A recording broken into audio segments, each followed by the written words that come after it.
Movie शुरू होती है इस कहानी के मेन कैरेक्टर बॉब को दिखाने से, जो शहर के 1 मील में काम किया करता था। यहाँ उसकी वाइफ और एक बेटी भी थी जिसका नाम ईवा था, लेकिन हम जान पाते हैं कि ये दोनों से अलग रहा करता था। ईवा बड़ी हो रही थी, जिस वजह से उसकी अपने मॉम से दूरियां बढ़ती चली जा रही थीं। वो अपनी मॉम के किसी बात पर ध्यान ही नहीं देती, इसीलिए परेशान होकर उसकी मॉम बॉब से बात करती है। उसे सब कुछ बताने के बाद कहने लगती है कि आप उसके डैड हैं, उसे कुछ समझाने की कोशिश करे, लेकिन बॉब भी उसे सीधे मुंह बात नहीं करता। उल्टा यह कहते हुए बोलता है कि मैं अब तुम लोगों से किसी भी तरह का रिश्ता नहीं रखता। लेकिन जाहिर सी बात है कि ईवा उसकी बेटी जो थी, इसीलिए उसके बारे में सुनकर बॉब को भी काफी बुरा फील हुआ था। इसीलिए अपना मन हल्का करने के लिए वो एक बार में चला जाता है, जहाँ उसकी मुलाकात एक डीलर से हुआ, जहाँ वो बॉब से कहने लगता है कि मेरे बॉस नेल्सन को एक बहुत ही खास आदमी की जरूरत है और उसका सामान को खुफिया तरीके से एक जगह से दूसरे जगह पर पहुंचा सके।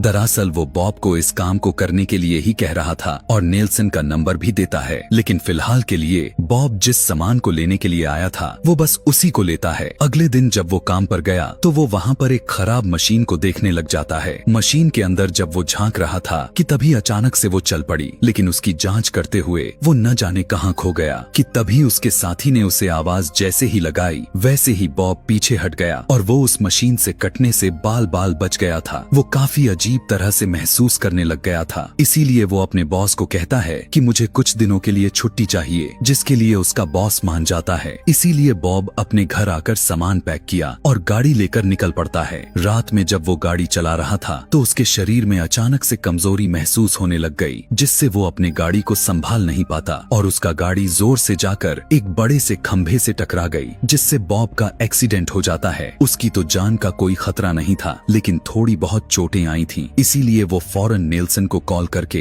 इस बारे में खबर कर देता है कि उसकी गाड़ी की एक्सीडेंट हो चुकी है, जिसके बाद वो जल्दी से एक पास ही बने कैफे में चला जाता है। वो यहाँ के वॉशरूम में आकर अपने हाथ से ही अपने खून को साफ करता है। उसके पेट में तकलीफ महसूस होने लग गया। उसे लगने लगा कि शायद वहाँ भी चोट लगी होगी। उसे देखने के लिए वो अपना शर्ट हटाता है, लेकिन देखने को मिला कि उसका शरीर ही गायब हो रहा था और उसकी पसलियों वाली जगहों से हड्डियां नजर आना शुरू हो गई थीं। बॉब यह देखने के बाद थोड़ा बहुत घबरा गया, लेकिन अपनी मलहम पट्टियां करके बाहर आ जाता है, जहां कुछ ही देर में नेल्सन भी आ गया। उसके पास आकर वो उसे बताने लगता है कि मेरी गाड़ी काफी खराब हो गई है, जिसको ठीक करवाने के लिए मेरे पास पैसे नहीं हैं। उसकी बात सुनकर नेल्सन कहता है कि तो फिर ठीक है, अगर तुम मेरा सामान पहुंचाने वाला काम कर देते हो तो मैं तुम्हें पैसे भी दे दूंगा, जिससे तुम अपनी गाड़ी ठीक करवा सकते हो। अब जबकि बॉब के पास और कुछ चारा भी नहीं बचा हुआ था, इसीलिए उसे नेल्सन की बात माननी पड़ जाती है और नेल्सन उसे अपने घर लाता है। फिर अगले दिन वो बॉब को लेकर जंगल में आया और भालू को गन से शूट करके मार देता है और उसी मरे हुए भालू का सर काटकर एक बॉक्स में रख दिया। अगले दिन नेल्सन उसी बॉक्स को बॉब को दे देता है। इसमें दरअसल उसी भालू के शरीर के पार्ट्स थे, जिनको ब्लैक मार्केट में नेल्सन बेचना चाहता था, ताकि अच्छे खासे पैसे कमा सके, क्योंकि उस काले बाजार में इसी तरह की गलत चीजें हुआ करती थीं। खैर, बॉब देखता है कि उसकी गाड़ी ठीक हो चुकी है, इसीलिए वो नेल्सन का काम करने के लिए निकल पड़ता है। सफर करते करते काफी रात हो चुकी थी, इसीलिए वो अपने वाइफ के घर पर जाता है। पता चला कि घर पर ईवा नहीं थी। पूछने पर उसकी वाइफ बताने लगती है कि वो आज रात अपने दोस्त के घर ही रुकेगी, क्योंकि वो ऐसा पहले भी करती रहती है। अगले दिन बॉब उस डब्बे को पहुंचाने के लिए जाने लगा तो तभी ईवा भी घर लौट आती है। वो अपने डैड पर गुस्सा करती है कि इतने दिनों से गायब रहने के बाद आज आप क्यों आए हैं, लेकिन बॉब की तबीयत ठीक न होने की वजह से वो कोई भी जवाब नहीं देता। इसीलिए ईवा बिना नोटिस किए घर के अंदर चली जाती है। बॉब उस आदमी के पास पहुंचकर उसके डब्बे को उसे दे देता है। आदमी ने उसे बताने लगा कि तुम नेल्सन के साथ काम मत करो, वो बहुत ही खतरनाक इंसान है। लेकिन तबीयत बिगड़ने की वजह से बॉब उसकी बातों पर ज्यादा ध्यान नहीं देता और बस अपना काम करता रहता है। ये चीज उस आदमी ने भी नोटिस कर ली थी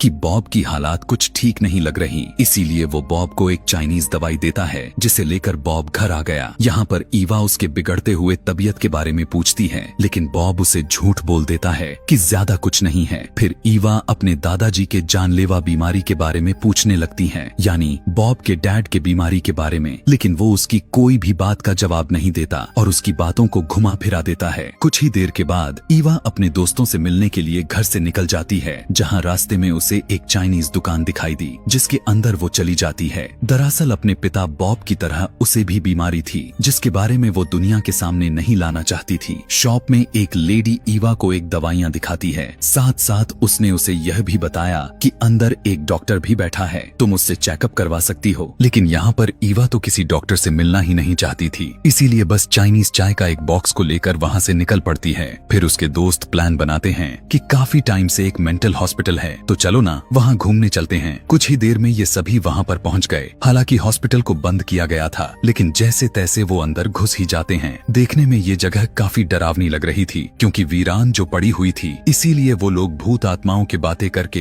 हंसी मजाक करने लगते हैं। ईवा बताती है कि एक टाइम था जब मेरे दादाजी यहाँ एडमिट थे क्योंकि उनको भी एक जानलेवा बीमारी थी और उसके पैदा होने से पहले ही चल बसे। ईवा यहाँ पर अपने दादाजी के फाइल को ढूंढकर उनके बीमारी के बारे में जानना चाहती थी। चलते चलते ये लोग बेसमेंट में आ गए जहाँ पर उन्हें कोई दिखाई देता है जो सफेद कपड़े में लिपटा हुआ देखी। उसने जैसे ही इन लोगों को देखा वो अचानक वहाँ से गायब हो जाता है क्योंकि वो जो भी चीज थी इनसे डर गई थी। सभी बौखलाकर इधर उधर भागना शुरू कर देते हैं। ईवा की एक दोस्त तो इतना ज्यादा डर जाती है कि अचानक से ईवा का हाथ पकड़ लेती है, पर तभी उसने हैरान कर देने वाली चीज देखी जिसे देखकर सभी काफी घबरा गए क्योंकि ईवा की बाजू तो बीच से ही गायब हो रही थी और उसका हाथ ऐसा लग रहा था कि जैसा वो अलग हो गए हों। यह देखकर उसके दोस्त बुरी तरह डर गए। उसके दोस्त ईवा को छोड़कर फौरन वहाँ से भाग जाते हैं। उधर बॉब और उसकी वाइफ दोनों बात कर रहे थे। वो ईवा के बचपन के हरकतों को याद करके खुश हो रहे थे। अगले सुबह उसकी मॉम ने उसके कमरे में चेक किया तो उन्हें पता चला कि कल रात से ईवा घर आई ही नहीं थी। उसकी मॉम डैड ईवा के लिए परेशान हो गए। दोनों हर जगह उसे ढूंढने लगते हैं लेकिन वो गायब हो गई थी। उसका कुछ अता पता नहीं चल रहा था। उन्होंने जब कमरे को चेक किया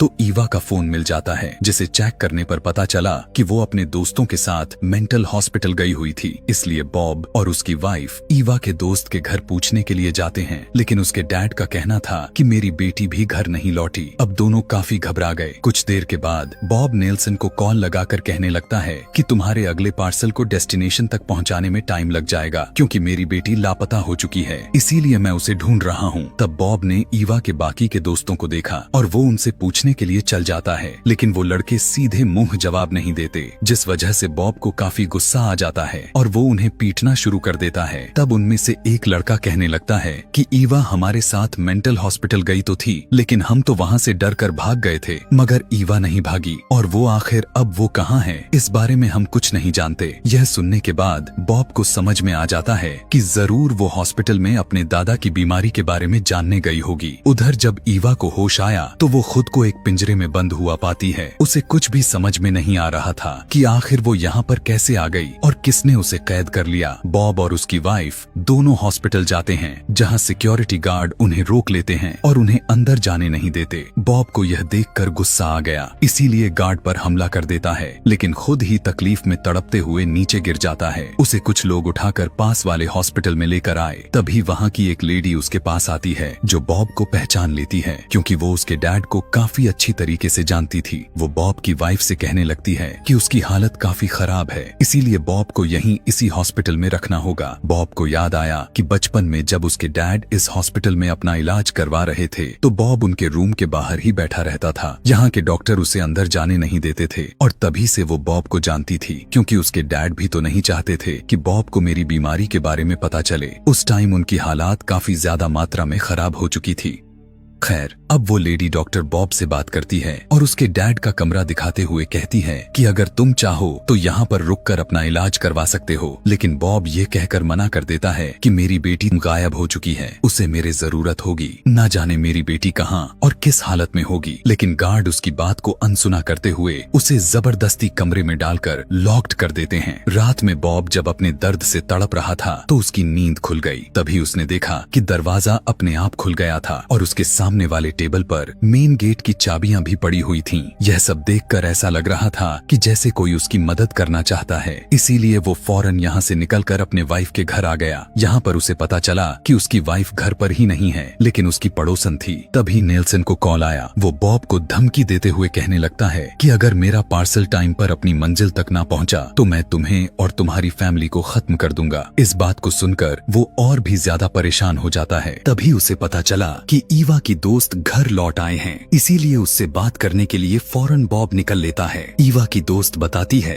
कि मुझे उस बारे में पता चल चुका है, क्योंकि मैंने ईवा का बाजू देख लिया था जो धीरे धीरे आधे पर से गायब हो चुका था। वो बॉब को ईवा की बैग देती है। चेक करने पर बॉब को उसमें से उसे चाइनीज चाय मिलती है कि तभी बॉब को याद आया कि ये तो बिल्कुल वैसे ही है जैसी दवाई मुझे उस आदमी ने दी थी जिसे मैंने नेल्सन का पार्सल पहुंचाया था। इसीलिए वो फौरन उस आदमी के पास पहुंचा और उसे अपने लापता बेटी और अपने वाइफ के बारे में पूछता है। जवाब में उस आदमी ने बताया कि देखो, भले ही मैं गलत काम करता हूँ, लेकिन मैं खुद भी एक हस्बैंड और एक बाप हूँ, तो मैं किसी के बेटी और वाइफ को कभी भी अगवा करने का सोच ही नहीं सकता। यह कहने के बाद वो आदमी बॉब को उसकी चाइनीज दुकान के बारे में बताता है जहाँ से ईवा ने चाय को ली थी। अब हमें ईवा दिखाई जाती है जिसे कुछ लोग चेक करना चाहते थे, इसीलिए उसके शरीर पर कट्स लगा रहे थे। यहाँ तक वो उसके जख्मों पर कुरेदने लग जाते हैं, जिससे वो बेचारी दर्द से तड़पने लग जाती है। कुछ ही देर के बाद बॉब भी उसी चाइनीज वाले दुकान तक पहुँच जाता है और शॉप वाले लेडी से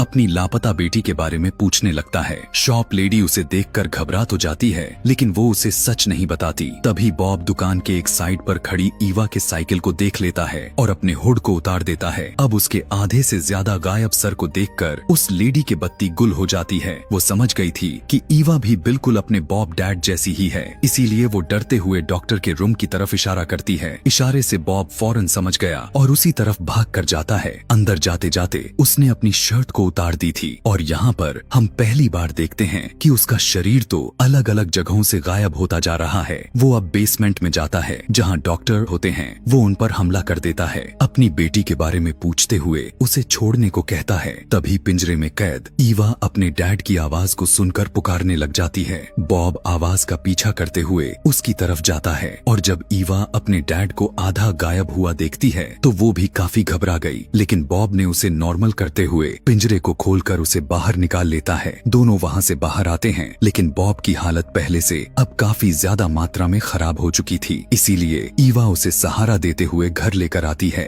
बॉब की वाइफ देखती है कि वो अब तेजी से गायब हो रहा है, इसीलिए वो जल्दी से बॉब की देखभाल करने लग जाती है, क्योंकि वो भी उसकी गायब होने वाले बीमारी के बारे में पहले से जानती थी। अगली सुबह जब बॉब की आंख खुली तो वो ईवा से बातें करने लग गया। वो उसे बताने लग जाता है कि मैं तुम दोनों से इस बीमारी की वजह से ही दूर चला गया था, ताकि मेरी वजह से तुम दोनों को किसी तरह का तकलीफ न मिले, वरना मैं तुम लोगों से बहुत ही प्यार करता हूँ। लेकिन अब मुझे समझ आ रही है कि शायद ये चीज हमारे खून में ही है, जो ना चाहते हुए भी मेरी वजह से तुम्हें भी मिल गई, जैसे मुझे मेरे डैड की तरफ से मिली थी। कुछ टाइम गुजरने के बाद वो यहाँ से जाने के लिए अपना सामान को पैक करने लग गया। उसने बताया कि मेरे अंदर बहुत कमजोरी हो गया है, इवन वो गिर भी पड़ता है। उसका कहना था कि इससे पहले कि ये दुनिया के सामने सच आ जाए, मैं उससे पहले ही सबसे दूर चला जाता हूँ। यह सुनने के बाद ईवा भी उसके साथ जाने के लिए कहती है, क्योंकि कुछ दिन के बाद उसका भी यही हस्र होने वाला था। इससे बॉब की वाइफ काफी दुखी हो गई। ना चाहते हुए उसे दोनों को भेजना पड़ जाता है, जिसके बाद दोनों बाप बेटी गाड़ी में बैठकर वहाँ से निकल पड़ते हैं। रास्ते में उनके बीच काफी बातें भी चलते हैं। बॉब कहता है कि मैं हमेशा तुम लोगों से काफी सख्ती से पेश आता था ताकि तुमसे दूर रह सकूं, क्योंकि तुम लोगों के साथ रहकर बोझ बनना नहीं चाहता था। ईवा भी कहती है, डैड मैंने हमेशा आपकी कमी को महसूस किया है और अब मैं हर एक लम्हा आपके साथ गुजारना चाहती हूँ जो हमने खो दिए हैं। खैर, अब ये दोनों उस जगह पर पहुँचे जहाँ उन्हें बॉब का अगला पार्सल पहुँचाना था। तभी बॉब देखता है कि उसका चेहरा भी गायब हो रहा था। उसे कुछ भी समझ में ही नहीं आ रहा था कि आखिर मैं क्या करूँ। तभी ईवा फाउंडेशन लगाकर उसके चेहरे को कवर कर देती है और बॉब जाकर उस आदमी को पार्सल दे देता है, जिसके बाद वो उसे अपने घर लेकर आया। ईवा चाइनीज चाय को बनाती है जिसे दोनों पीते हैं। बॉब उसे कहता है, यहाँ तुम बड़े ही सुकून से रह सकती हो, क्योंकि यहाँ के लोगों को किसी के गायब होने से कोई फर्क नहीं पड़ने वाला। दोनों बाप बेटी काफी अच्छा टाइम को बिताते हैं, हंसी मजाक करते हैं। उधर नेल्सन वाला पार्सल जब आदमी ने खोला तो उसमें तो बस कील ही थी। उसने जब नेल्सन को बताया तो उसे बहुत गुस्सा आ गया। बॉब भी अब और तेजी के साथ गायब होने लग गया था। उसका चेहरा थोड़ा सा रह गया था। वो अपनी बेटी को गले से लगाकर कहता है, मेरी बच्ची, मेरा आखिरी टाइम आ चुका है। फिर वो किसी काम को कहकर एक मिल में चला जाता है जहां वो अब पूरी तरह से गायब हो चुका था। तभी नेल्सन बॉब के घर में घुस जाता है। वो ईवा पर गन पॉइंट करते हुए बॉब के बारे में पूछता है। तब वो कहती है कि वो तो मुझे यह घर बेचकर चले गए हैं, लेकिन नेल्सन जानता था कि ये सब सच तो बिल्कुल भी नहीं है, क्योंकि बॉब का सामान अभी भी इधर ही पड़ा हुआ था। इसीलिए वो बॉब की गलती की सजा ईवा को देने का सोचता है। वो बुरी तरह से उसे घूरते हुए अजीब तरह की हरकत कर ही रहा था कि तभी जोर से उसे किसी ने धक्का दे दिया। यह देखकर ईवा समझ गई थी कि ये मेरे पापा है, जो हालांकि पूरी तरह से गायब हो गए थे, लेकिन फिर भी मेरी मदद करने के लिए आ चुके हैं। जिसके बाद बॉब नेल्सन को इतना ज्यादा मारता है कि उसकी जान ही ले लेता है। यहाँ पर ईवा अपने गायब डैड से बात करती है, जिसे वो वादा करते हुए कहते हैं, ईवा मेरी बच्ची, आगे से मैं तुम्हें छोड़कर कभी भी नहीं जाऊंगा। भले ही मैं इनविजिबल यानी मेरा वजूद होने के बाद भी गायब है, नजर नहीं आ रहा, चाहे जो भी हालात है, मैं तुम्हारा हिफाजत करता रहूंगा। जल्द ही उसने नेल्सन की लाश उठाकर जंगल में फेंक दी, जिसे भालू खा जाता है। अब ईवा एक दुकान से चश्मे को खरीदकर गाड़ी में आकर बैठ जाती है और बॉब से बात करने लग गई। वो चाहती थी कि जब दोनों पूरी तरह से गायब हों तो दोनों एक दूसरे को चश्मे की मदद से देख सकें। बॉब उसे बताता है कि जब मेरे डैड गायब हो गए थे तो वो नहीं चाहते थे कि मैं उन्हें ऐसी हालत में देखूं